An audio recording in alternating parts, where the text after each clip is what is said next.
All right, welcome into another episode of Beers by the Ivy. Beers by the Ivy, presented by Joey Scott Media. I'm Joey Scott. That's my sports podcast. All right, today I'm on the road, not my normal studio, but I wanted to jump on and talk long-form content. We're going to talk about Brickyard today. We're going to talk about WNBA All-Star Game. We're talking about Aaron Rodgers, and of course, Beers by the Ivy. We're going to talk about the Cubs at the end. Okay, the Brickyard. Indianapolis Motor Speedway is close to my heart. I grew up 20 minutes away. Now I live 30 minutes away. I've been to the Indianapolis 500. I've been to the Brickyard many of times. I grew up with like Jeff Gordon posters on my wall. Like that race and that track for the 500 and the 400 are near and dear to my heart. And they're some of my favorite sports memories. So today, I see I was so excited for the Brickyard to go back to the oval. I was like ecstatic about it.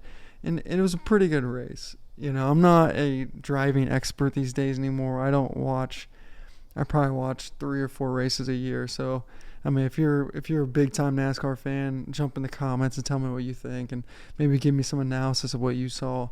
But shout out Kyle Larson. I mean, that dude is a dog.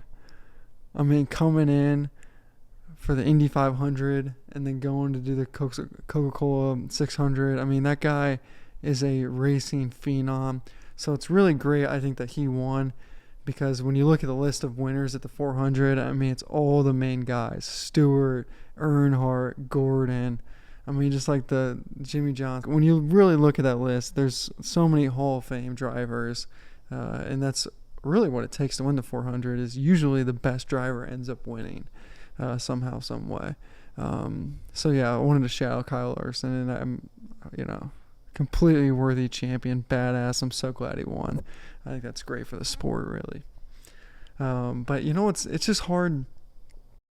It's hard seeing the track like with empty grandstands. I remember going to the race, and it was just so packed. It was hot as shit. It was so hot one year. Like my dad and I had to like spend 15 minutes in the stands, 15 minutes down, 15 minutes in the stands, 15 minutes under the stands, just because it was so freaking hot. But I just remember that you can see the videos of, especially that first race in '94, but just even in the 2000 range. I mean, that track NASCAR was booming. It was incredible. And it's kind of sad to see the empty stands and who to blame. A lot of people say, well, it's not that good of a race. Like, NASCAR doesn't do great on the oval in general. It's always kind of a boring race. And maybe that's true. I don't know enough about racing, but I just see it and I'm like, does NASCAR really give it all? Does NASCAR really give it their all to make it so that there's, close to 250,000 to 300,000 fans at that track anymore? That would be my question. Put it this way, for those of you who don't know, IndyCar spends an entire month at that track, and they do all this type of like mini races and qualifications, of course, and they do like the road course, and they really put their entire soul into that race. IndyCar does. They really make sure the car is perfect and spec'd out, and they change things for an entire month. NASCAR just rolls in there and they treat it like any other race. They jump in and they spend 7 days there, and they're like, okay, next gen car, let's see how it goes. And I would just love to see, what if NASCAR really gave it their all and did some type of model where at least you got 2 weeks at Indy. You could do road course 1 week, and then the next week you could do the 400, or just something where these drivers can get more comfortable on the track. You saw so many guys run into the wall, and that's probably just lack of experience. A lot of people don't know, like the oval at Indianapolis, like, of course, I've never done it, but from what I've heard, it's just those turns come at you in a way that other tracks don't. Their steepness and the speed of which you're side by side with someone taking those turns is something that you just need experience with, because it's something you can't really simulate anywhere else. It's just special from what I've been told. Once again, don't take it from me. If you're a real NASCAR expert or a motor speedway expert, jump in the comments. Let me know what you think. Educate the audience. Educate me too. But yeah, I always just wonder, like, what if?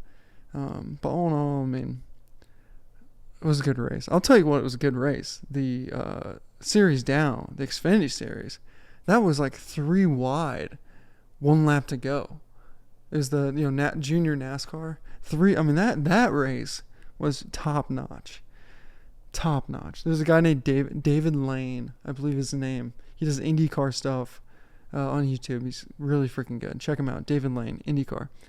But I'm interested to see what his thoughts were on this 400. He had really strong thoughts, positive thoughts on the Xfinity Series, the Junior League. So I wonder what his thoughts were for the 400. All right, let's kind of shift gears into WNBA. That All-Star game, why can't the NBA have that? I'm telling you right now, I had a blackout for some reason, so I couldn't watch the Cubs, Fox, and I was doing the mobile app, and it was just, what the hell was going on? So I was watching the WNBA All-Star game, and they were playing. Competitiveness, fire. I mean, that was like balls to the wall, start to finish. I mean, that is competition. That is sports. That's the best of the best competing against the best. You could see like people were trying to like prove their worth out there. And it was totally badass. I think the WNBA has dropped the ball on a lot of things, and I've ripped them a few times in my shorts. But they nailed that one. I mean, that game was... They should repeat that game, because that game was that good. It was one of the best competitive games I've seen this calendar year. It was just a good watch. And I find it interesting that the USA team, which is you would think to be like the all-star of the all-stars, because I believe most WNBA players are from America. So the chosen team lost to the secondary all-star team. Lost to Caitlin Clark and Angel Reese, the 2 rookies, and Mitchell from the Fever as a point guard. And there's this other lady who shot incredibly well. I forgot her name. I think she won MVP out of it. Sorry. And it just goes to show, it's like, what is going on? They don't pick Caitlin Clark for the USA team. And then they go out and then they get their ass kicked by her and fellow, WNBA All-Stars. So my question is did they even pick the best players to be on the USA team? I assume USA's women's basketball is going to win the gold. I don't know what other teams are out there that are solid, but it's just like, holy cow, that is a bad look by whoever picked the USA team. I don't care what you say. Well, my opener was how competitive and everyone tried so hard. There wasn't anyone being lazy out there, and that was a fair fight, fair game. And you're telling me the chosen team? I mean, that would be like LeBron, Steph Curry, Kevin Durant losing to like a team of like Halliburton, Jalen Brunson, maybe Jaylen Brown, even though he should be on the USA team. Like guys who are like elite all-stars versus the second tier, the guys you still know, but like they aren't, at that like Hall of Fame round, top 25 players all time list. Oh my gosh. What a bad look by the people who picked the team. There's got to be at least one girl from the WNBA All-Star team that should be on the USA team after that. Holy cow.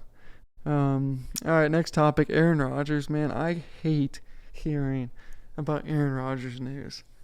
I mean, it is so annoying. Like the rumors that are about to come about him and Devontae Adams like teaming up again, or Aaron Rodgers doesn't have a receiver. They're going to need a receiver. It's just like, dude, that guy in the news cycle is such an annoyance. Dude, that's the one thing I don't like about like daily TV is they'll just hit the same topic every time.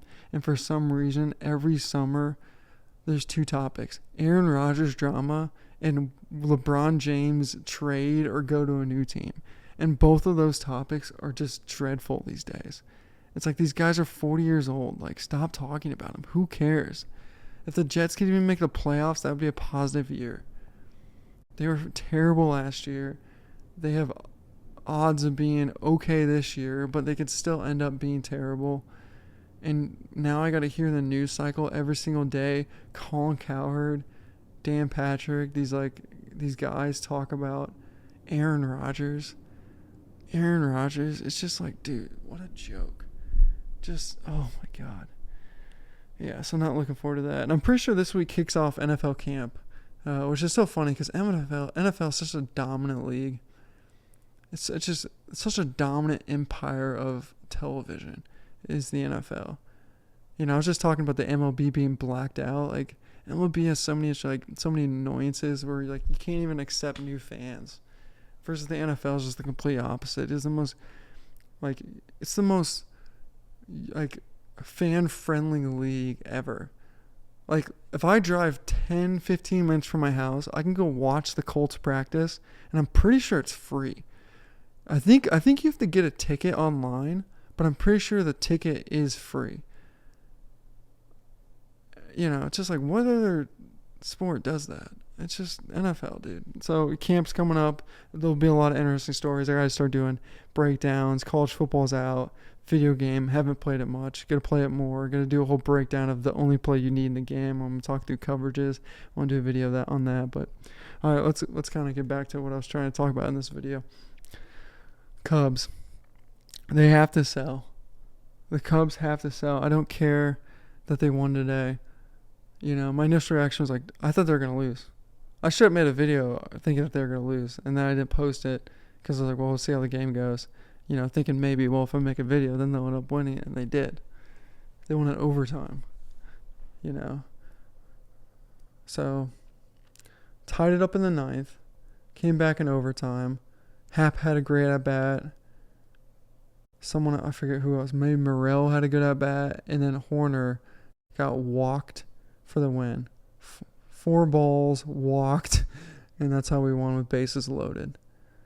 But you trade the team, and hopefully these guys keep winning. It doesn't matter. You trade the team, and you get younger assets, and you take the people who've been winning it for the Smokies, winning for South Bend, winning for Iowa, and you bring those guys up, and you have the culture where these guys know each other, they're good friends, and you launch from there.